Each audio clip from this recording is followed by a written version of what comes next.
tutaramenya ikintu na kimwe kuri Yesu, hari ikintu cyari mu mitima yacu twaramukunda.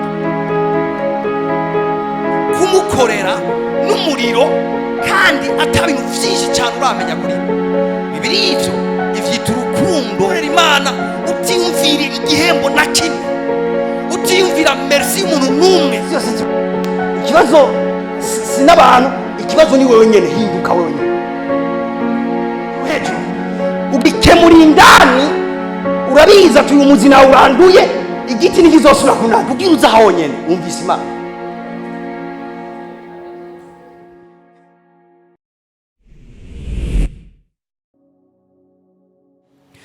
Nshuti yanje, ikintu ngomba uyu munsi mvyure mu ishengero no kugarukana urutonde mu nzu y'Imana.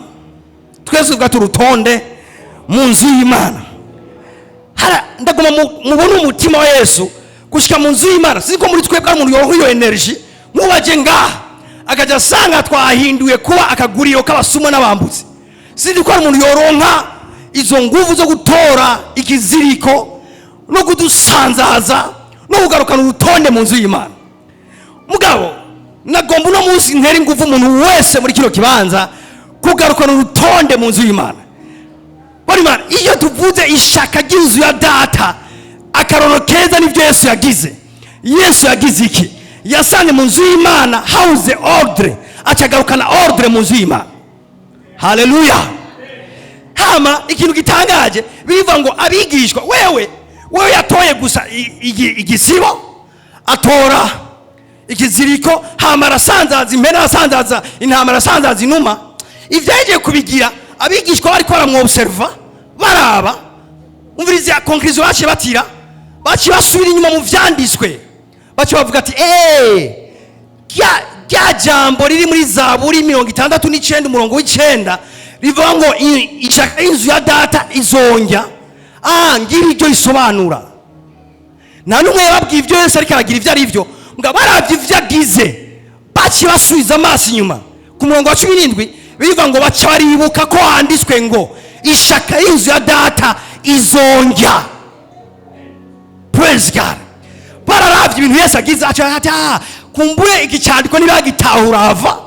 Mugabo abanye ibintu Yesu agize bacavuga ati bwa bundi bavuze ishaka y'inzu ya data nibi bisobanura. Bacavuga ati turatahuye rero ico umwanditsi wa Zaburi ariko aravuga igihe yavuga ngo ishaka y'inzu ya data izongya. Twese tuvuga ati ishaka y'inzu ya data, ishaka ry'inzu ya data, ishaka ry'inzu ya data. Haleluya. Alors bani Imana, uyu munsi imbere yuko mbere navaza reka mbanze ndaba sinzi ko noyita intahe nuko noyita inkuru. Narumvise umuntu umwe yari umusore akijijwe vraiment kandi afite ishaka y'inzu ya data. Iyo umuntu afite ishaka y'inzu ya data urashobora kumubona ingene karisha indani n'ingene datorera ibintu kanaka bya desordre mu nzu y'Imana.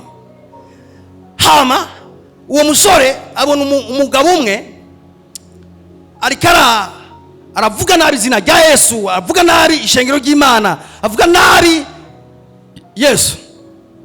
Uwo muntu aramwumviriza yiyumva nabi, yumva merewe nabi. Wa mugabo ariko aravuga akritika, arabandanya arakritika, arabandanya aravuga.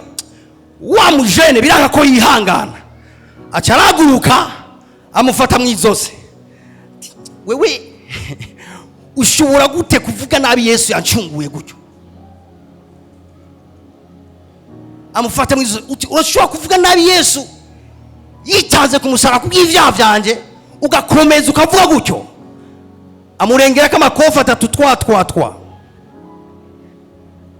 iba yitishaka y'inzu ya data mugabo mu ruhande rutari rwiza.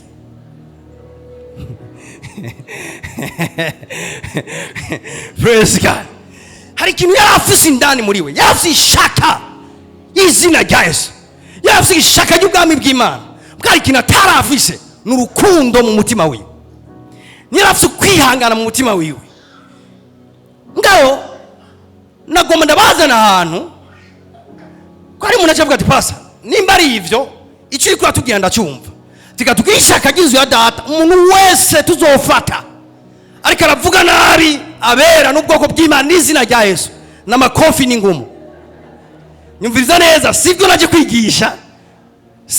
kwigisha, ndabisubiyemwo shengero ry'Imana, sivyo naje kuvuga. Mugabo nopri sinje kubabwira ngo tugume duhoze, bagume bakritika izina rya Yesu, bagume bakritika inzu y'Imana, bagume bakritika ibintu byose, hama tugume duhoze. Ati none gapasa udashaka ko tugwana, ushaka ko tugira iki? Bwana Imana, nshaka ko tuvuga neza Yesu aho bariko baramuvuga nabi. Ndavuga ibintu bibiri gusa.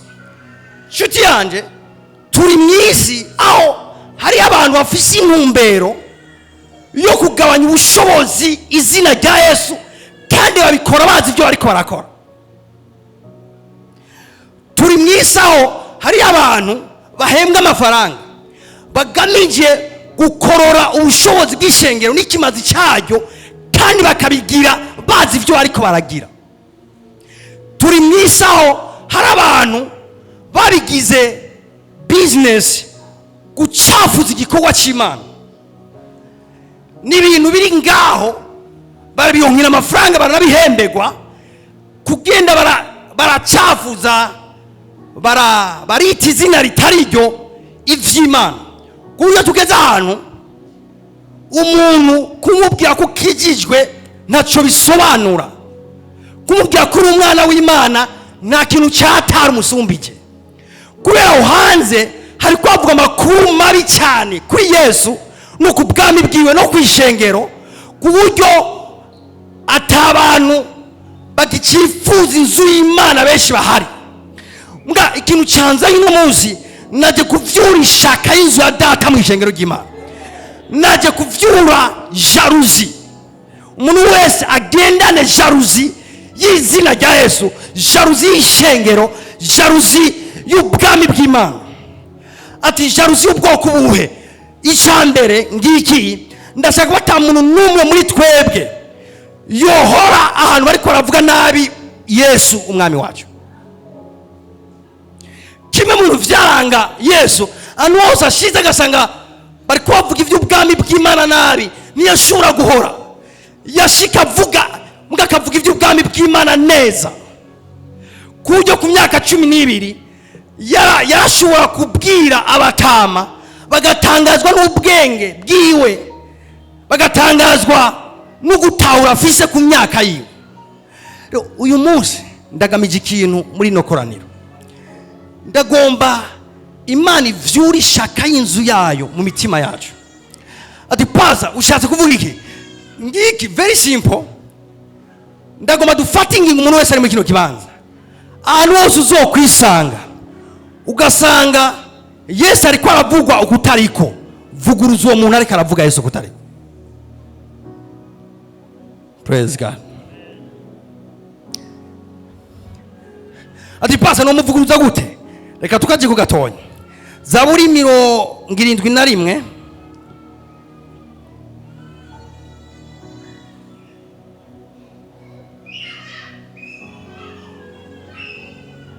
Zaburi 71.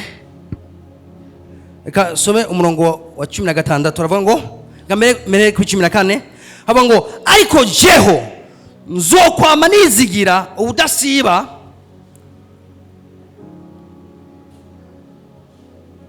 14 ariko jeho nzokwama nizigira ubudasiba, nzokwiyongeranya kugushima. 15 akanwa kanje kazovuga inkuru y'ukugoroka kwawe n'iyagakiza kawe umunsi wire, kuko ntazi igitigiri cyavyo. Nzoza mvuga ibikorwa bihambaye vy'umwami uhoraho, nzovuga ukugoroka kwawe mbere ukwawe konyene. Haleluya. Buri mana hari umwanditsi umwe yavuze ati ikintu kimbabaje s'abantu bamvuga nabi, ati ikintu kimbabaje n'abantu banzi neza batariko baramvuga neza. Praise God. ikibabaje si uko hanze ariko aravuga Yesu uko utariko, ngo ikibabaje ni uko ari abantu bazi Yesu neza mugabo batunye buratondera barahora. Uno munsi ikintu agiye kuvyura ngaha muri ino shengero nuko umuntu wese ahaguruka kuvuga Yesu bahuye, ahaguruka gushinga intahe ya Yesu bahuye, ahaguruka kuvuga ibikorwa Yesu yakoze mu buzima bwiwe. Raba Dawidi nyene yavuze, Dawidi yavuze ngaha ku murongo wa 14 avuga ngo ariko 15 akanwa kanje kazovuga inkuru y'ukugoroka kwawe. Icambere yavuze ngo akanwa kanje kazobigira inkuru ivyerekeye agakiza kiwe, akanwa kanje kazobigira inkuru ivyerekeye ukugoroka kwiwe, akanwa kanje kazobigira inkuru yo kuvuga. Praise God. Nagomba ivyerekeye kugoroka kwiwe yaduhaye tubigira inkuru yo gutangaza, ivyerekeye ico Yesu yatumariye kuva duhuye tubigira inkuru yo kuvuga ahantu hose. Yesu wewe aracakiza. Na muri twebwe hari abantu yakuye mu kabare, hari abantu yakuye kwirigara, hari abantu yakuye ahantu hatandukanye. Yesu atuzana mu nzu y'Imana. Uno munsi dusa amahoro. Mbwa Dawidi yavuze ngo ivyo nzobigira inkuru mu kanwa kanje, ivyo bizoba intahe ngenda ndavuga ahantu hose. Praise God. Nagomba abantu Imana b'importe abantu bavuga Yesu nabi ingene bangana, mbwa nagomba magurusu umuntu wese ari hano hantu uwagurukane intahe nzima ya Yesu, uwaguruke kuvuga Yesu mwahuye kandi wabonye, uwaguruke kuvuga inkuru y'ukugoroka kwiwe, uwaguruke kuvuga ukugoroka kubonerwa muri Kristo Yesu, ntihagire umuntu n'umwe acereza ngo ahore. Praise God. Kimwe mu bintu vyerekana umuntu ari ku ishaka ry'Imana n'umuntu abandanya kandi akaguma avuga ivyo Yesu yakoze n'akamemere kiwe n'urukundo rwiwe. Biva ngo bazokwizera gute atawa bari ivyiwe? Ndabizi nabo bavuga ivyo bararushe bakeneye Yesu, nabo bagutuka cyo bakugwanya bararusha bakeneye Yesu. Mugabo biva ngo bazokwizera gute atawa bari ivyiwe? Bisa umuntu haguruka akavuga ibintu bisanzwe cyane, akavuga ati b'importe ngene uzi Yesu, ngajiwe Yesu wanje twahuye nafuse amahoro amahoro, twahuye nafuse umunezero umunezero, twahuye ndumunyavyaha ankiza ivyaha vyanje, twahuye na ndi kazebaya. Abantu bafite n'iswana Yesu mumbwire amena. Abantu Yesu yakuye ku cavu agisharikana n'ibikomangoma mumbwire amena. Bari Imana, iyo niyo message yawe. Ico nico Dawidi avuga ngo ivyo nzobigira inkuru mu kanwa kanje, ivyo nzobivuga. Umuntu wese avuga ati ivyo vya Yesu wanyu, nzovuga ati sawa uvyita vya Yesu wacu, mwakuva duhuye na Yesu raba inkuru y'ubuzima bwanje yahindutse ukundi kuntu gushasha. Shaka tarabaye. Abantu bahuye na Yesu akababohora mumbwire amena. Ukabahuye na Yesu akakubohora, iyo ni inkuru ukwiye kugira kano mu kanwa kawe, ni inkuru ukwiye kugenda n'igihe cyose. Dawidi yavuze ngo ibi nzobigira inkuru mu kanwa kanje, kizoba ikintu nibwira nirata mbwira abantu bose ati je vraiment ikintu cyambere mfise gikomeye ni Yesu Kristo mu buzima bwanje.